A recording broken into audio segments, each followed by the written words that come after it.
everyone, welcome back to the channel. Today I wanted to talk about a rule set that's due for re-release very shortly, a deluxe version. I believe you can get this through North Star. There may be some other providers as well. That is, never mind the Billhooks. So a Wars of the Roses small scale sort of skirmish type game. I'd say it's more small battles. It was released by Andy Callan, free with Wargames Illustrated a little while ago now, to great aplomb, and the feedback from players everywhere was that it was a great little game and that they wanted more. So I believe Andy has been working tirelessly over recent months, possibly even years, to get the deluxe version out. So I thought it'd be good to sort of have a look back at the original version. I don't believe anything's massively changed with the new version, other than there's a bit more chrome, a few other periods chucked into the mix, and some of the things have been revamped, but the core mechanics I believe will be pretty similar. I've played actually for the first time a couple of games of this in recent weeks, having sort of taken a long while to build up some suitable numbers of troops so that I could play this game alongside my other projects. I hope to bring you a showcase of my I would say feeble efforts compared with some on YouTube in terms of Wars of the Roses. Of course, if you want to see some really good examples, have a look at channels such as Seventh Son, which are absolutely superb. But certainly mine are Wargame standard. You'll see a few of them in this video when I give some sort of demonstrations of formations, etc. But I'm quite pleased with them. They're all quite generic, other than the commanders, so I can kind of chop and change them around depending on force lists and things like that. But never mind the Billhooks. Was issued in this sort of pamphlet format. Lovely, colourful. I say for a freebie, it was excellent. What I really like about it is it's short, sharp, and to the point. So you've got a total in here of about, where are we, 24 pages of rules, plus some cutouts of cards and things at the back if you want to do those. A QRS on the back, which is great in play. But page 2, you've got some really interesting things in here, which is 10-point summary of the rules. So this sort of picks out the key things that you need to remember when playing the game, and that I found that really helpful. I've sort of copied that and had that with me when I'm playing the game. You've got really good contents page, which, bearing in mind this is such a short set of rules, is great. You've also got unit type, setting the scene. I'll show you in a moment some clips I've taken of what these formations look like, maybe some of the pros and cons of each of those types, but fundamentally you're building a force. If you choose to go down the points route, you'll have certain restrictions. You will then split them into what's called wards under leaders of differing qualities. Generally speaking, you probably would have 3 to 4 wards in a typical game, one on each flank, 1 or 2 in the middle, for example. And those commanders are in charge of their troops, and lots of things can happen during the game. You've also got counters, different card decks. Again, I'll show you those in a moment. But I just wanted to talk a bit about the turn sequence. And this probably was one of the things I particularly liked for a game of this stature, that it gets going very, very quickly. So once you're set up, and you can come kind of pre-planned if you go away and do lists. I know points isn't for everybody, but I think it actually works with this in terms of giving some balance to the forces.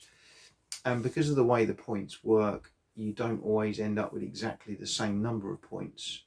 So for example, if you pick a 100-point army and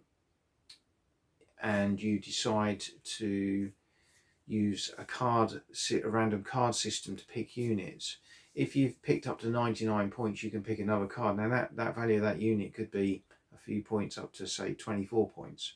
So armies are never going to be exactly aligned, and I like that. I'm not normally a big points fan, but I think it does work with this game in terms of this is not a serious game. It's a fun game. It's a very playable game, and it's great with lots of people. But the turn sequence, so the start of the game begins with the manoeuvre phase. And I really like this because everyone sort of deploys their troops. Alternatively, wards get put onto the table, and then you take it in turns to move one unit each. So there's no orders or cards involved at this stage. You're basically sort of scouting out the opposition, and you move a unit. Alternatively, you could move the same unit 3-4 times on the bounce if you wanted to. You could force your opponent into having to open the battle and say that they're going to open fire, and that ultimately is what brings a close to that first manoeuvre phase. So it's a bit like strategic movement. You're kind of jostling for position, finding the parts of the field that you want to hold or take or position yourself, and then the game starts properly. So really like that. Thought that was excellent. Then you're into drawing cards for activations. So each ward will have a card in the deck, which again I'll show you the decks in a moment. You'll draw that, and that will determine the order of the way the wards activate the move. And each ward will have a certain number of order counters, which they'll use to allocate to units to give them actions to take. You've got lots of different types of actions that you can take, all your typical kind of things. You know, you can move, you can shoot, you can rally, you could pack up a gun, unlimber a gun, you can do special actions, you can wheel, etc., etc. And manoeuvring is very difficult in this game. So if you want to do anything really than march straight forward, unless you've got skirmishers, it's going to cause you fatigue or morale effects, which is where you'll pick up counters for daunted in some cases, which that's normally after a melee, or disarray, which is more common when you're making these kind of formation changes or manoeuvres that troops would find difficult. So really like that. Obviously during those activations things will happen, such as shooting, such as combats, and again you'll conduct combats as they happen. You will have bonuses in shooting. For example, if you're using bowman infantry units, they could activate twice and fire twice in a turn, but they've got limited ammo, which again I'll explain a bit more later. But I like the morale as well. I think the morale elements of the game are very clever. See, there's certain things that will trigger an immediate morale crisis, things like losing a melee, having a leader killed, nearby routing units, if a commander-in-chief refuses a duel with another commander-in-chief, or flank rear attacks. And then you've got other ones that will come in at the end of the turn, which is where units have been reduced to half strength or worse, or they've got daunted markers on them, which are serious morale effects. So again, I like that element in there. Probably the one thing that I liked but didn't like was this commander-in-chief kind of duel scenario. So obviously one of the victory conditions of the game are to take morale tokens off your opponent or to kill the commander-in-chief. So when units engage each other where they've got the commander-in-chief attached on both sides, a duel will take place. Now in the game this would be 3 rounds of rock, paper, scissors, or rolling 2d6 dice. Chaps and I kind of in the group, we weren't really sure about this. Again, it's a bit of fun, I appreciate that. So we've just gone down the 2 dice off, but that's never going to end well for me with my dice rolling. So I'd like to find a kind of different way of dealing with that. I don't know if the new rules will deal with it any differently. I like the idea of it. It's kind of like a throw everything at it, kind of maybe a last ditch attempt to win the game when you're losing is to take out the enemy commander. But I think there maybe needs to be a little bit more meat in that. But I do totally understand why Andy and his sort of team, the play testers, decided to take that approach, again just to keep the game flowing. That's a very small thing overall. I really like the game. There's some great examples of melees and shooting, etc., even in these basic rule sets. I'm sure the deluxe will be even more detailed. It explains how you can muster troops using the point system, which I say for a point system I think is pretty good.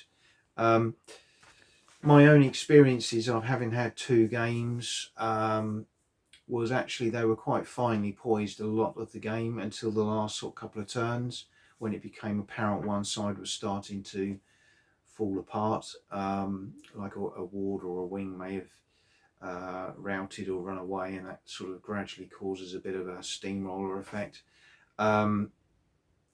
But again, the element of luck in there with dice rolls, the element of drawing right cards at right time, it all kind of balances out in a strange kind of way across the game. So you could start off absolutely terribly with all the enemy's units activating, them rolling all the high numbers to get hits and pass morale, and you might feel you're really up against it, and then it kind of just strangely kind of balances out. I love the card system. I think that's great. It adds a bit of chrome without adding too much.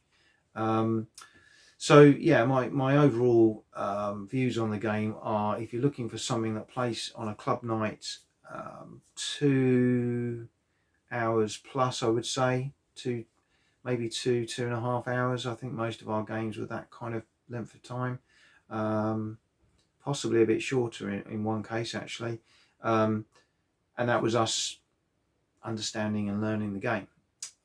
So I think you could probably play well under 2 hours on most games, which is great. You're using 28 mils in this case, but I think again the game could be adapted to smaller scales, even as small as 6.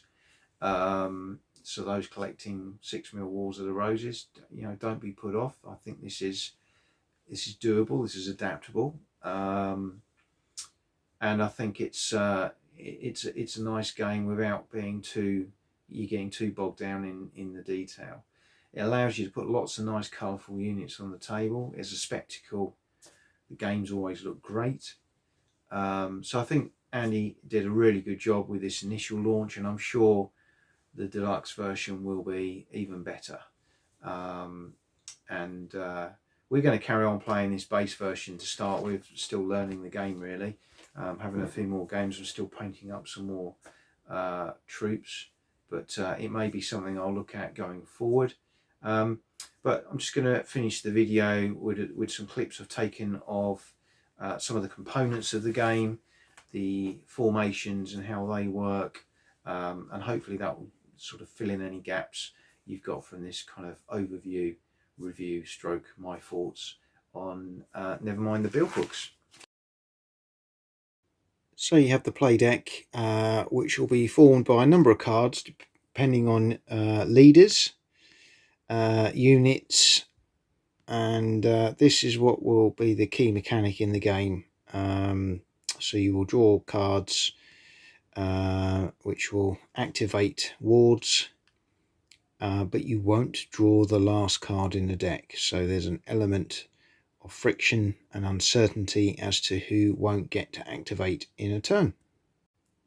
If you pick a bonus card from the play deck, you will roll off, and the winner of the roll off will pick a card from the bonus deck, a card they can use immediately or save for later in the game, which will just give a little bit of chrome or some added benefits potentially to your side.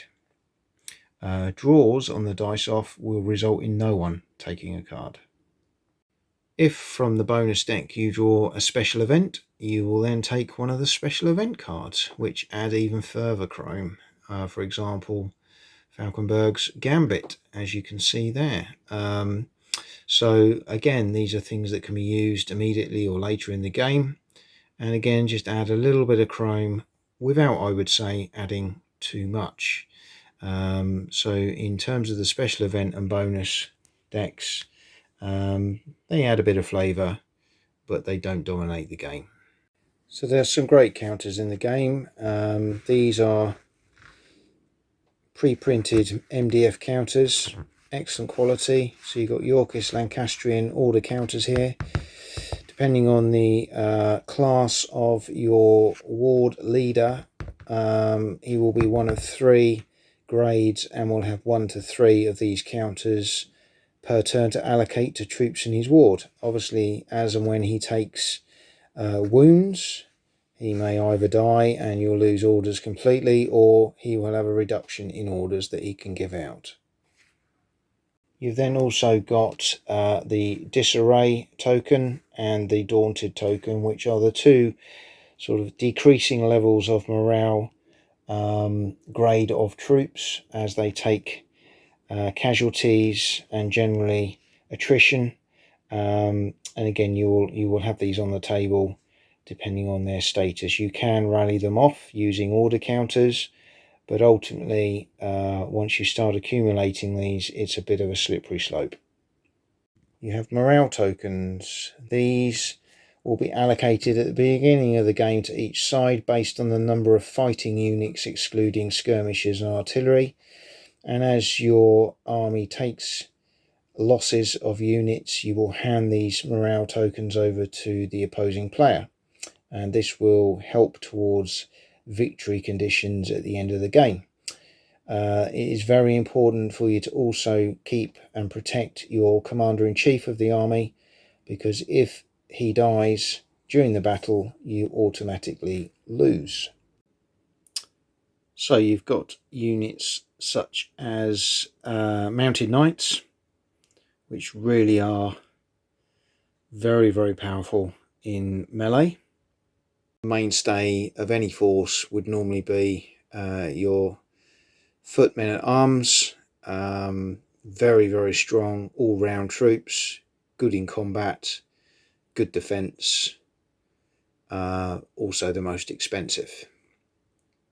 You've got crossbows, skirmish units in groups of 6, and you've also got handgunners, again in groups of 6.